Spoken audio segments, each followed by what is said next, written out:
Grace to you and peace from God our Creator and Christ our Redeemer. Please be seated.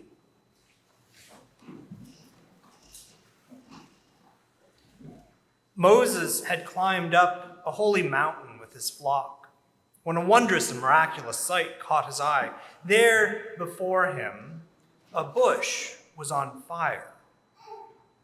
Now, admittedly, in this time of wildfires, a bush that is on fire hardly seems noteworthy. Perhaps distressing, yes, but hardly worth mentioning. But this bush, though it was covered in flame, was not consumed or destroyed by the flame. There in the wilderness, this strange sight sat, as though waiting, its firelight playing on the landscape around it. Moses, understandably curious, approached to see what was going on. And suddenly from the flames a voice called out, a voice that claimed to be the God of his ancestors, a voice who proclaimed that it had heard the people's misery under the yoke of Egypt, a voice which commanded Moses to return to Egypt, return to Pharaoh, and set God's people free. The voice became silent, waiting Moses' response. A moment passed in the wild stillness. "Are you sure you've got the right guy?" Moses asks. "Who am I that you would send me?" And there, in the wilderness, as the flock waited, Moses argued with a burning bush. It's a scene that is almost comical in its absurdity. And it's a scene that's repeated throughout Scripture. Time and again, as God would call prophets and judges into service, they would argue with God. This questioning of God's call traditionally is interpreted as a sign of humility, a prostration of sorts before the divine, saying, "I am unworthy." And it's also a profoundly human response. Perhaps there is an element of humility in it, perhaps also an element of self-doubt or fear. But mostly, we mean, surely you don't mean me. Certainly, there must be someone more qualified, better trained, and with the requisite experience. Who am I that you would send me?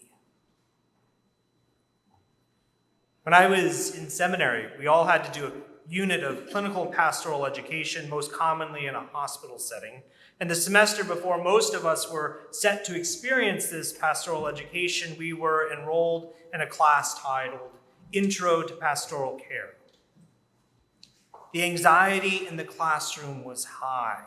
We all knew that we were about to embark on an experience that would put us into direct contact with loss and tragedy and death.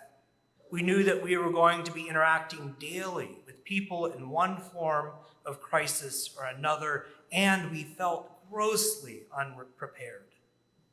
We collectively gripped onto this class with white knuckles, desperately hoping to have some great wisdom and some skill bestowed upon us. But that is not what happened. Sure, we learned a few tips and techniques, but they were mostly minor and quite simple. There was a lot of role play involved, but that was a largely comical disaster. The class did absolutely nothing to bolster our sense of preparedness. It did nothing to allay the fear that we would mess up spectacularly. We were no less anxious about the start of our pastoral education at the end of the semester than we were at the beginning. And in hindsight, I can now see that that class was mostly about giving us a swift kick out the door and into the hospitals all over the city, much to our protest, so that we simply had to do it. When we ask, "Who am I that you would send me?" we mostly mean, I don't want the risk of what you are asking me to do. We don't want the risk of responsibility. We don't want the risk of social consequences for answering God's call. We don't want the risk of losing everything. We don't want the risk of failure. It wasn't an accident that Moses was leading a flock around on this holy mountain. He had fled Egypt, fled the wrath of Pharaoh. He had fled to this foreign land for fear of his life. Now God wanted him to go back. And not just go back, but confront, challenge, even defy Pharaoh.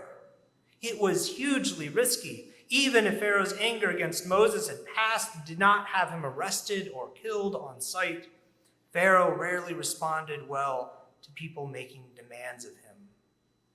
He was not the sort of person who liked to be ordered about. But it's not just Moses. I wonder where God is calling you individually to confront the injustices of your world. And I wonder where God is calling us collectively to confront the brokenness and woundedness of our world. It can be a hard question to discern, but here's a hint. Where do you find yourself? Where do we find ourselves asking, surely you don't mean me? Because, and this is the good news of the story, God hears our cries. God hears our cries from all the places where we are in pain and suffering, but we do our best to avoid what God calls us to do in response to that pain and suffering. We come up with 1,000 different excuses, 1,000 different reasons why we can't do what God commands, but they all mean the same thing. Surely not me. Who am I that you would send me?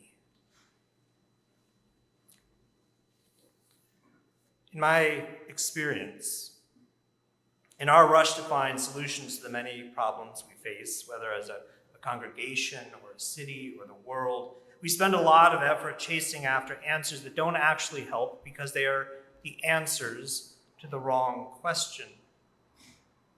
In my work with parishes and in dioceses, I have found time and again that spending enough time, perhaps even spending the majority of the time figuring out the right question to ask, will lead us to the answers we actually seek, the answers we actually need. All of Moses' protests and excuses were getting him nowhere, so he decided to change tack, to try a new angle, and accidentally asks the most important question. Gaining no traction with God by asking the wrong question, who am I? Moses finally asks the right question, who are you? There are many glorious names for God in Scripture and in religion, names that we use to denote the divine, names that we ascribe to God's many qualities. Perhaps our Islamic sisters and brothers have explored this aspect of God the most, identifying 99 of Allah's most beautiful names, which have formed a basis for so much artistry and mystical exploration of the divine. Here in this story is when God names God's own self. A simple word cannot name God. It is a whole sentence, a whole paragraph, a whole theological treatise. To Moses' question, the right and most important question, God responds, I am who I am. I am has sent me to you. The Lord, the God of your ancestors, the God of Abraham, the God of Isaac, and the God of Jacob has sent me to you. All of that is God's name. Who is God? God is who God is. And God is the one who sends me to you. God's sending of us into the fray is fundamental to God's identity. God's sending of me, not somebody else, is a part of God's very name. Each and every person who ever asks who God is will find that the answer is inseparable from being sent. This is important. God's very identity is the one who sends us. If God is not sending us, then it is not God who we worship. If God is not sending us, then we are worshiping false gods. If we are not being sent, then we are worshiping the God of comfort. We are worshiping the God of the status quo. If we are not being sent, then we are worshiping the God of inequality and the God of oppression and the God of self-absorption and hedonism. Do not give in to false gods. They are gods of wood and stone. They cannot hear our cries or see our struggles. They are dead gods that are consumed by moth and decay until they too return to the dust. My beloved, ours is the living God. I Am has sent me to you, calls each of us by name, and is sending us out into the world, out into the streets, out into the businesses and marketplaces, out into city halls and parliamentary buildings to bring God's justice, to bring God's healing, to bring God's restoration, because God has heard our cry. Is it risky?